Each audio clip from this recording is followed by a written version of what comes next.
In the final, grinding months of World War I, deep in the muddy ravines of the Meuse-Argonne forest, there was a place where hope nearly died. It was October 1918, and the American army had launched the largest offensive in its history, an attempt to break the German lines once and for all. But in those dark woods where the sun barely reached the forest floor, a group of American soldiers would soon learn what it meant to be cut off from the world, surrounded by enemies, starving, exhausted, and fighting not just the Germans but the creeping certainty that they had been forgotten. They would become known as the Lost Battalion. Nearly 700 men of the 77th Division pushed forward deeper and faster than the units beside them, driven by orders to advance at all costs. These were not elite soldiers. Many were immigrants from the crowded streets of New York City, Italians, Jews, Irishmen, Poles, men who spoke dozens of languages but wore the same uniform and carried the same fear. They fought uphill through tangled underbrush, pushing ahead because they believed support was behind them. But support was not behind them. The flanking units had stalled under fierce German resistance. The 77th, unaware of the collapse on their sides, continued forward into a trap. Soon the Germans closed in behind them, sealing the ravines and ridges of the Charlevoix Valley. The Lost Battalion was no longer an advancing force. They were prey in a pocket of forest the Germans controlled from every direction. For 6 days, the men held out in mud-filled foxholes under constant machine gun fire, artillery barrages that shook the earth, and sniper shots that came from unseen ridges. They had little food, almost no water, and no medical supplies. Wounded men lay groaning between tree roots. Runners sent to carry messages through the lines vanished, shot or captured. And the artillery that was supposed to protect them? It couldn't see them. It couldn't hear them. Instead, it bombarded them. Friendly shells crashed into the ravine, killing their own men. The Lost Battalion waved signal flags, screamed into the forest, and begged the shelling to stop. But up on the ridge where headquarters lay, no one saw them. No one heard them. They were dying under their own side's fire, and every hour the shells crept closer. The battalion commander, Major Charles Whittlesey, understood the grim truth. Only one method of communication remained. Runners were gone. Telephones were severed. Signal flags were useless. Radios didn't exist for field units. Their last hope was a wooden box containing 3 carrier pigeons. By October 4th, 2 were already dead, shot down in the attempt to carry desperate messages through the trees. The third pigeon was small, slate-colored, and unremarkable except for the band on her leg. Her name was Cher Ami, dear friend in French, and she was the last thread connecting the lost men to the outside world. As the shelling intensified and men screamed for cover, Whittlesey wrote a message on a small piece of paper, folded it, and slipped it into the tiny metal canister on the bird's leg. It carried only 9 words. 9 words that meant the difference between salvation and annihilation. We are along the road parallel 276.4. Our artillery is dropping a barrage directly on us. For heaven's sake, stop it. Major Whittlesey held the pigeon in his hands for a moment, steadying himself not from fear of bullets, but from the fear that this final hope would fail like all the others. He whispered a quiet plea, and then he released Cher Ami into the smoke-filled sky. Before Cher Ami rose into that burning sky over the Meuse-Argonne, she had been nothing more than a small, ordinary pigeon trained like thousands of others. In the vast machinery of World War I, where nations hurled millions of soldiers, tons of artillery, and vast fleets of machines against one another, it seemed absurd that a bird could matter. But in 1918, pigeons were still the most reliable form of battlefield communication. Wires could be cut. Radios could not yet be carried by infantry. Runners could be shot. Flares could reveal positions to the enemy. But a bird, small, fast, and silent, could slip through chaos and smoke in a way no human could imitate. At the beginning of the war, few nations understood this better than the French. They revived an old military tradition, establishing lofts of pigeons trained to return home no matter how far they were released. When the Americans arrived in Europe in 1917, they adopted the system immediately. The U.S. Army Signal Corps began training pigeons in secret lofts behind the lines, pairing them with the new American divisions fighting in France. Cher Ami came from one of these lofts. She was a homing pigeon, trained to recognize one location as home and fly back to it with unshakable loyalty. She had no idea what war was. She didn't understand the difference between a battlefield and a training ground. But her instincts were sharper than any compass and more reliable than any mechanical device the army possessed. Her training had been simple but rigorous. She learned to orient herself by the sun, by landmarks, by magnetic fields. She learned to ascend fast, to avoid predators, and to weave through trees at speed. She learned to ignore gunfire, explosions, and the shouts of men. And above all, she learned that when the cage opened, she had one mission: fly home. By 1918, she had become one of the many birds assigned to the 77th Division. Her handlers had no reason to think she would stand out among the others.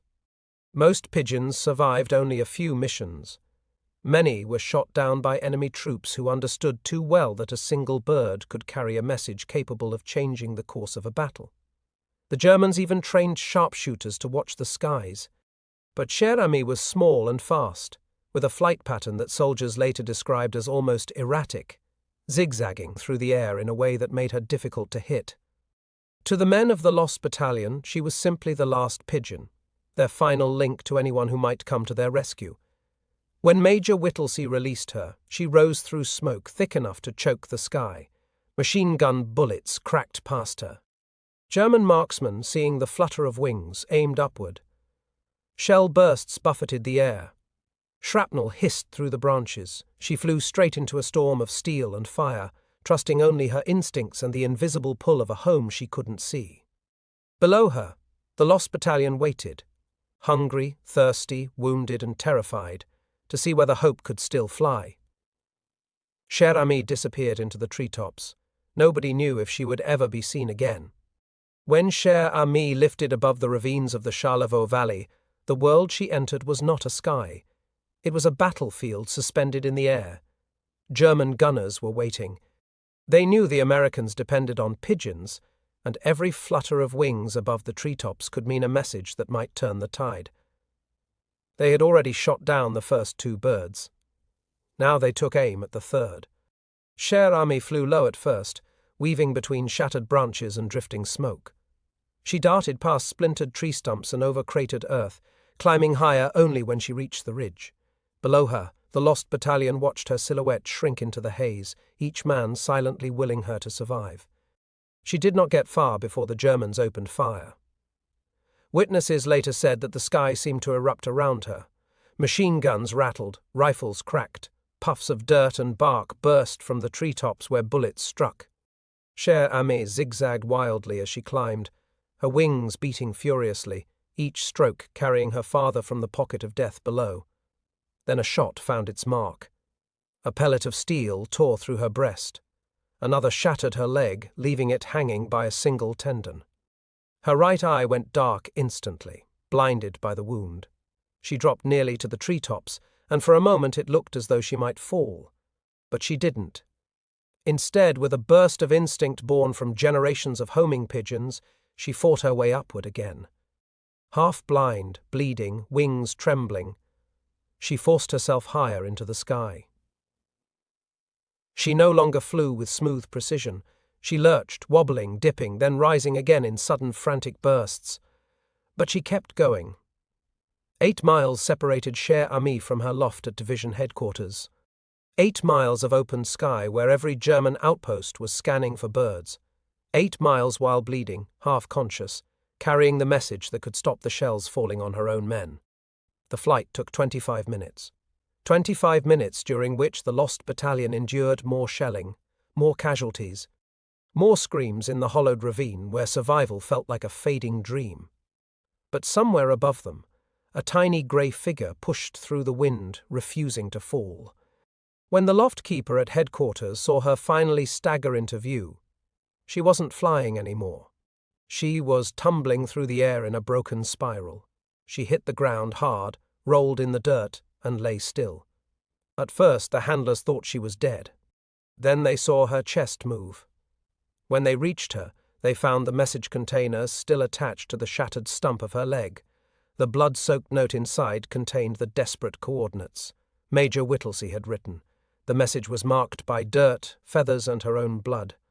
The single tendon that kept her leg attached had been the only thing preventing its loss and the loss of the message, but the note was intact, and when the Signal Corps officers read it, the effect was immediate. Within minutes, the artillery shifted fire. The bombardment lifted from the ravine. The friendly shells that had been killing the Lost Battalion for hours finally stopped. And for the first time in days, Major Whittlesey's men were no longer under fire from their own side. Cher Ami had done it. She had brought them hope. Once the shells stopped falling, the situation of the Lost Battalion changed almost immediately. Relief forces began to push toward the ravine with renewed urgency now that they were no longer afraid of hitting their own men. Messages flooded through the American lines. The battalion had been found, friendly fire had stopped, and a rescue operation was underway. For the first time in nearly a week, there was a whisper of hope. Inside the pocket, the men could feel the shift. The artillery that had crushed the forest around them suddenly fell silent. The valley, once filled with smoke and thunder, grew eerily quiet. Some soldiers thought it was a trap. Others thought the end had finally come. But as hours passed and the sound of approaching American voices grew louder, the truth became clear. Help was coming. On October 7, 1918, rescue units finally broke through German lines and reached the battered survivors.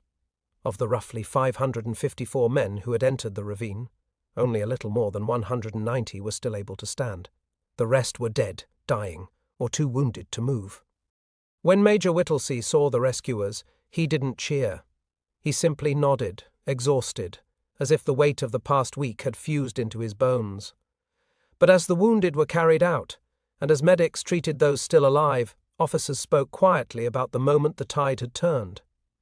The moment a battered bird arrived at headquarters carrying a crumpled note stained with blood. The moment the shelling stopped because a pigeon had the strength to keep flying. News travelled quickly. Cher Ami was carried to an army veterinary hospital where surgeons worked to save her. They removed the bullet from her breast, but her right eye was gone, and her leg could not be repaired. The only reason it remained attached at all was that a single thin tendon had held when the bones shattered. Still, the doctors refused to give up on her. They built a tiny wooden prosthetic leg so that she could stand again. General John J. Pershing himself sent word asking for updates on the little pigeon. Officers wrote home about her. The story reached newspapers in New York, Chicago, and San Francisco. In a war filled with brutality, people clung to the miracle of a small bird whose courage seemed almost human. When the war ended and Cher Ami was brought back to the United States, she was received not as a bird but as a hero. The French awarded her the Croix de Guerre with palm for extraordinary service. American officers wrote poetry about her. Children learned her name in schoolbooks. The Signal Corps honored her as one of the bravest animals ever to serve the army. But while medals and praise surrounded her, Cher Ami remained unchanged. She lived quietly at the lofts of the Signal Corps in New Jersey, perched on one good leg, her small body bearing the scars of a mission few believed possible. Her handlers described her as gentle and alert, always tilting her head when she heard sudden sounds, as if remembering a battlefield far across the ocean. She lived less than a year after returning home, passing away in June 1919. But by then she had become a symbol of selflessness and loyalty. A reminder that courage takes many forms, and that sometimes the smallest life can carry the weight of hundreds. When the Lost Battalion told their stories, when survivors recalled those days trapped in the ravine, almost every account returned to the same moment. Not the blood, not the explosions, not the terror of being surrounded, but the instant a grey pigeon lifted into the sky and disappeared into gunfire. They remembered believing she could never make it. They remembered the silence after the artillery stopped. They remembered surviving because she had not given up. The story of Cher Ami did not end with her final flight, nor with her return home, nor even with her quiet death in 1919. Her legacy lived on because what she represented went far beyond a single act of bravery. She became a symbol of everything that war reveals about courage, how it often emerges from the unexpected, how it challenges assumptions, and how it proves that even the smallest life can alter the fate of many. In the years following World War I, the United States struggled to find meaning in a conflict that had cost so much. Entire cities had been scarred, millions of lives had been lost, the world had been reshaped in ways that felt both profound and fragile. And yet, amid the enormity of that suffering, people held tightly to stories that reminded them of hope. Cher Ami was one of those stories.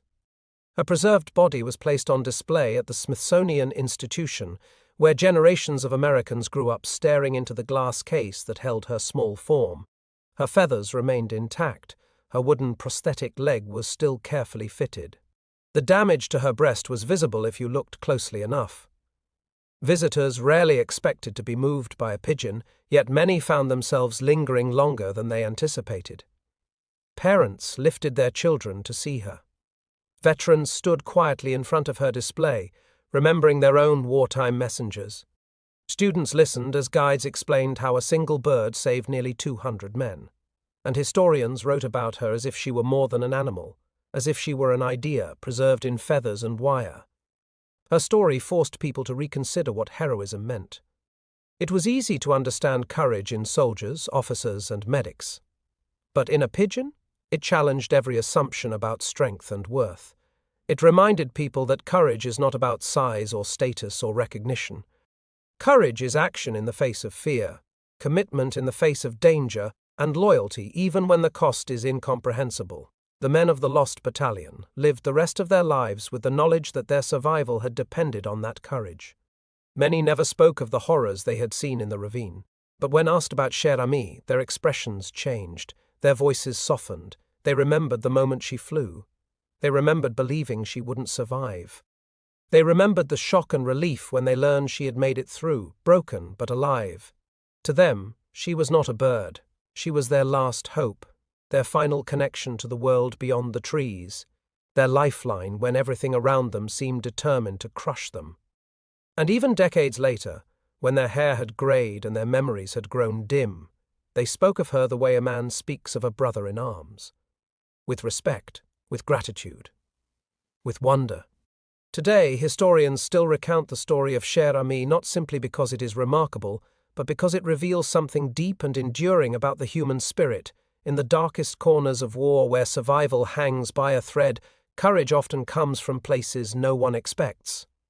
Sometimes it comes on 2 legs, sometimes it comes on 4, and sometimes it comes on wings. The Meuse-Argonne Offensive was one of the deadliest campaigns in American military history. The Lost Battalion remains one of its most tragic and heroic chapters. And through it all, Cher Ami stands as a reminder that in war, the difference between life and death